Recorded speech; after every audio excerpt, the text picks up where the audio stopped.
அனைவருக்கும் வணக்கம். இந்திய பங்களாதேஷ் எல்லையில் மீண்டும் டென்ஷன் ஆரம்பிச்சிருக்கு நண்பர்களே.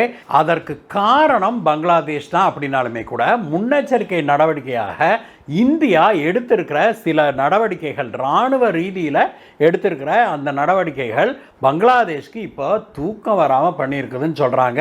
பங்களாதேஷுடைய அதிகாரிகள் எல்லாம் யூனூஸ் வரைக்கும் கொஞ்சம் ஆடித்தான் போயிருக்கிறாங்க அப்படின்னு சொல்கிறாங்க நண்பர்களே.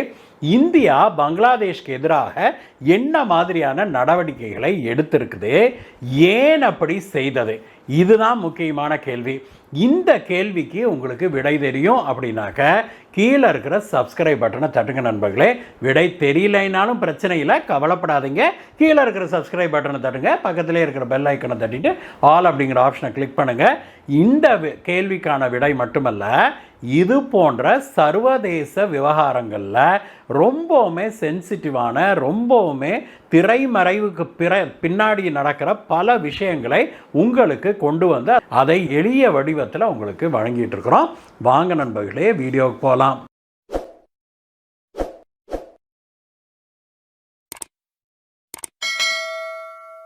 நண்பர்களே, கடந்த ஒரு மாதத்துக்குள்ளாக 2 வெவ்வேறு சம்பவங்கள் நடந்திருக்குது. அது இரண்டுமே இந்தியாவை கொஞ்சம் கடுப்பேற்றி இருக்குது அப்படின்னே சொல்லணும். அந்த 2 சம்பவத்துக்கு காரணமும் யூனூஸ் தான் அப்படிங்கிறத நாம் மறுக்கவே முடியாது. முதலாவது சம்பவம் என்ன அப்படின்னாக்க, பாகிஸ்தானுடைய இராணுவ தளபதி ஒருத்தர் சமீபத்தில் பங்களாதேஷ் வந்திருந்தார் நண்பர்களே. யார் அப்படின்னாக்க, பாகிஸ்தானுடைய ஜாயிண்ட் சீஃப் ஆஃப் ஸ்டாஃப் கமிட்டியுடைய சேர்பர்சனாக இருக்கிற ஜெனரல் சஹீர் ஷம்ஷத் மிர்சா அப்படிங்கிறவர் தான் டாக்காவுக்கு ஒரு விசிட் வந்திருக்கிறாரு. அவர் பங்களாதேஷ் வந்தபோது மரியாதை நிமித்தமாக அவர் யூனூஸை போய் சந்திச்சாரு. அப்படி அவர் சந்தித்த போது அவருக்கு ஒரு நினைவு பரிசு ஒன்று கொடுத்திருக்கிறாரு யூனூஸே. அது ஒரு புக்கு நண்பர்களே, ஆர்ட் ஆஃப் ட்ரையம்ஃப் அப்படிங்கிற ஒரு புக்கை பரிசாக கொடுத்தாரு யூனூஸ். யாருக்கு? பாகிஸ்தான் தளபதிக்கு. அந்த புக்கோட அட்டை படத்தில் என்ன இருந்தது அப்படிங்கிறது தான் இந்த சர்ச்சை ஆரம்பித்ததுக்கான காரணமே. அந்த புக்கோட தலைப்பு பார்த்தீங்களா, ஆர்ட் ஆஃப் ட்ரையம்ஃப் அப்படின்னா என்ன அர்த்தம்னா, வெற்றியின் கலைநயம் அப்படின்னு அதுக்கு பொருள். அந்த புக்குடைய அட்டைப்படத்தில் என்ன போட்டிருந்தாங்கன்னா, கிரேட்டர் பங்களாதேஷ் அப்படின்னு ஒரு மேப் ஒன்று போட்டிருக்கிறாங்க. பங்களாதேஷ் மேப்போட சேர்த்து இந்தியாவுடைய வடகிழக்கு மாகாணங்களான அஸ்ஸாம், மிசோராம், திரிபுரா இது போன்ற மாநிலங்களை எல்லாம் பங்களாதேஷோட இணைச்சு கிரேட்டர் பங்களாதேஷ் அப்படிங்கிற ஒரு மேப் இருக்கிற ஒரு புக்கை பரிசாக கொடுத்தாரு யூனூஸே. இது இந்த பிரச்சனையை மீண்டும் பற்ற வச்சிருக்குது அப்படின்னு தான் சொல்லணும். ஏன்னா சீனாவுக்கு அவர் முதலாக சென்ற போது அங்கே சில அதிகாரிகளிடம் பேசும்போது அவர் என்ன சொன்னார்னு உங்களுக்கு நினைவிருக்கு நண்பர்களே, பங்களாதேஷும் சீனாவும் இணைந்து செயல்பட வேண்டிய நேரம் வந்துவிட்டது. இந்தியாவுடைய வடகிழக்கு மாகாணங்கள் இந்தியாவை விட்டு பிரிந்து கிடக்குது. அந்த வடகிழக்கு மாகாணங்களை சீனா ஆக்கிரமிக்க வேணும் அப்படின்னு சொல்லி யூனூஸ் சொன்னாரு. அப்படி சீனா ஆக்கிரமிச்சிட்டா சீனாவுக்கும் பங்களாதேஷுக்கும் ஒரு நீண்ட நெடிய எல்லை கிடைத்துவிடும் அப்படின்னு சொல்லி யூனூஸ் பேசினது இந்தியாவை கடும் கோபத்துக்குள்ளாக்குச்சு. அதற்கு இந்தியா கடுமையான கண்டனத்தை தெரிவிச்சது. அந்த கண்டனத்தை தெரிவித்த உடனே யூனூஸ் நான் அப்படிலாம் சொல்ல, அது ஒரு ப்ரைவேட் மீட்டிங் தான், அது ஒன்றும் அரசியல் சார்பாக நாங்கள் ஒன்றும் பேசவில்லை அப்படின்லாம் சொல்லி மழுப்பிட்டான் அந்த 7.5.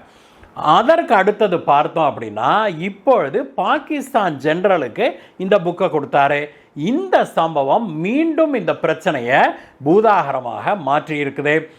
சரி அப்படின்ட்டு அதற்கு இந்தியா மீண்டும் கண்டனம் தெரிவித்தது. அப்பொழுது கூட யூனூஸ் என்ன சொல்கிறாரு, நாங்கள் அந்த மாதிரி மீன் பண்ணிடலாம் நான் பண்ணல, ஒரு புக்கை தான் நான் ப்ரெசன்ட் பண்ணேன் அப்படின்னு சொல்லி சொல்கிறா. அப்படி இதற்கு அடுத்ததாக கடந்த 2 நாட்களுக்கு முன்பு யூனூஸ் செய்த இன்னொரு காரியம் இந்தியாவை பயங்கரமாக கடுப்பேற்றிடுச்சு அப்படின்னே சொல்லணும். 2 தினங்களுக்கு முன்பு துருக்கியை சேர்ந்த சில மூத்த அதிகாரிகள் இந்த பங்களாதேஷை பிடிச்சிருக்கிற 7.5 யூனூஸை பார்க்க போகிறாங்க. அவர்கள் மரியாதை நிமித்தமாக சந்திக்க போகிறாங்க. அந்த சந்திப்பின் போது யூனூஸ் அவர்களுக்கு ஒரு மேப் ஒன்று பரிசாக கொடுத்ததாக சொல்லப்படுது. அது என்ன அப்படின்னா கிரேட்டர் பங்களாதேஷ் மேப்பு. இது கேள்விப்பட்டிருக்கிறீங்களா? இப்போ மறுபடியும் வருது பாருங்க, கிரேட்டர் பங்களாதேஷ் மேப்பு.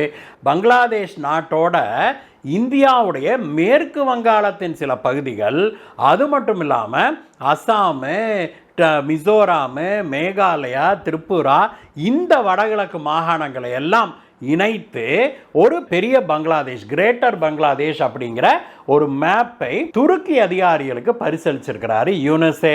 முதல்ல சீனாவிடம் சொன்னார், அடுத்தது பாகிஸ்தான் கிட்ட, இதற்கு அடுத்ததாக துருக்கி கிட்ட இந்த பிரச்சனையை கொண்டு போயிருக்கிறாரு. இந்த 3 இடத்துலையும் யார் யார்கிட்ட சொல்லியிருக்கிறாருன்னு பாருங்களேன். இந்தியாவுடைய எதிரிகளை எல்லாம் தான் நட்பு பாராட்டுறாரு யூனுஸ் அப்படிங்கிறத தெளிவாக்குது யூனுஸுடைய நடவடிக்கைகள். இந்தியா இதை பார்த்துக்கிட்டு சும்மா இருக்குதா அப்படிங்கிறதா அடுத்த கேள்வி.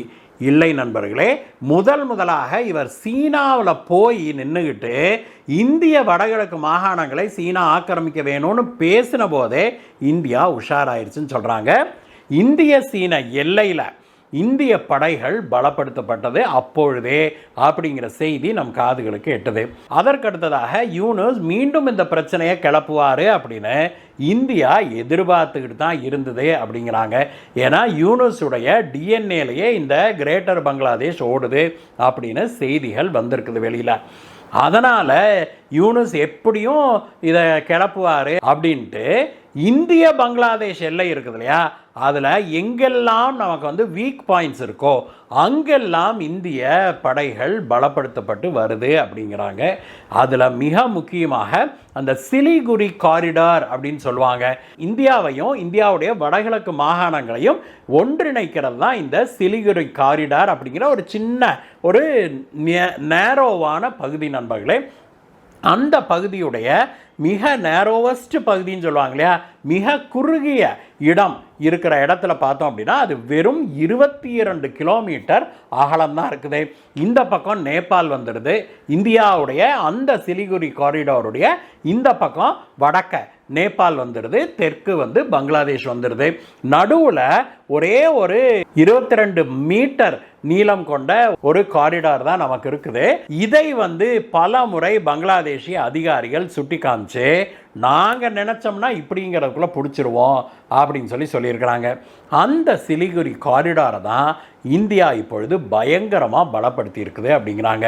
3 இந்திய இராணுவ கேரிசன்களை கொண்டு அங்கே இந்தியா இப்பொழுது நிரந்தரமாக கேம்ப் போட்டு நிறுத்திடுச்சு அப்படிங்கிறாங்க. அது மட்டுமல்ல, இந்த சிலிகுரி காரிடாரை மட்டுமல்ல, பங்களாதேஷுடைய அந்த சென்சிட்டிவான எல்லை பகுதி முழுவதையுமே கண்காணிப்பதற்கு இந்தியா அங்கே ஒரு S-400 நிறுத்தியிருக்கிறாங்க. S-400 உங்களுக்கு தெரியும் நண்பர்களே, இந்தியா ரஷ்யாவிடமிருந்து வாங்கிய வான் பாதுகாப்பு அமைப்பு. வெளியிலிருந்து மிசைல்கள்லாம் வந்தது அல்லது ராக்கெட் வருது, ட்ரோன் வருது, எது வந்தாலும் அதை உடனடியாக கண்டறிஞ்சு, தூரத்தில் அது வரும்போதே உடனடியாக கண்டறிஞ்சு அதை ஏவுகணை விட்டு தாக்கி அழிக்கிறது தான் இந்த S-400 அமைப்பு. சமீபத்தில் ஆப்ரேஷன் சிந்தூர் நடந்தது இல்லையா, அதில் பாகிஸ்தான் பெரிய மிசைல்களை பாகிஸ்தானுக்குள்ளே இருந்து இந்தியாவுடைய தலைநகரான தில்லியை நோக்கி வீசுச்சு.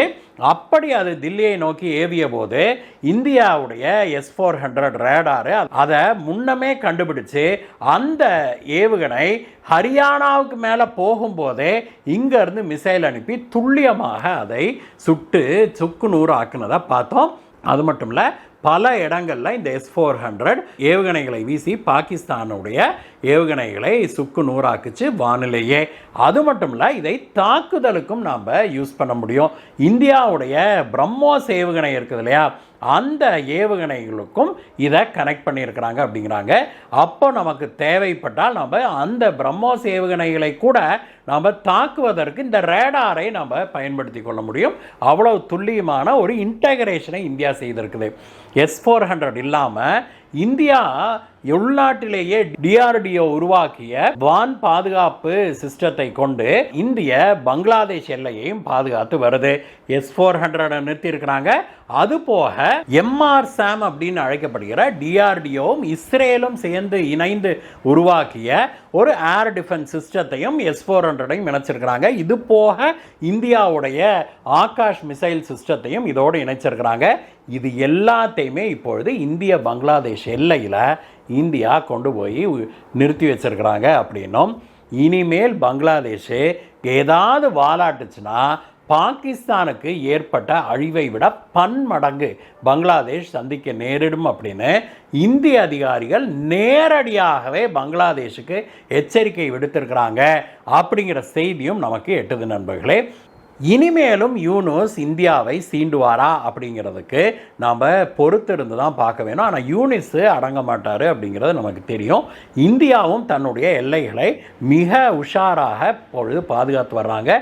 அது மட்டும் இல்லை, இந்தியாவுக்குள்ள தங்கி இருக்கிற இல்லீகல் இமிகிரன்ஸ் இருக்கிறாங்க இல்லையா, இல்லீகல் வந்தேரி பங்களாதேஷிகள், அவங்கள கண்டறிஞ்சு பங்களாதேஷ் எல்லை தாண்டி அவங்கள துரத்தி விட்டுக்கிட்டு இருக்கிறாங்க அப்படிங்கிற விஷயமும் இப்பொழுது நாடு முழுவதும் பரவி இருக்குது, பங்களாதேஷ் முழுவதும் பரவி இருக்குது அப்படின்னு சொல்கிறோம். நல்ல விஷயங்களை இந்த மத்திய அரசாங்கம் முன்னெடுத்து வர்றாங்க. உண்மையிலேயே நாம் அதற்கு பாராட்டத்தான் வேணும். இந்த வீடியோ உங்களுக்கு பிடிச்சிருக்கிற நண்பர்களே, பிடிச்சிருந்தா ஒரு லைக் போடுங்க. அதே போல் உங்கள் நண்பர்களோடும் இதை ஷேர் பண்ணுங்கள். இதை பற்றிய இந்த வீடியோவை பற்றிய உங்களுடைய கருத்துக்களை கீழே இருக்கிற கமெண்ட்ஸில் சொல்லுங்கள். மீண்டும் உங்களை வேற ஒரு வீடியோ சந்திக்கிறேன் கைஸ். Bye bye.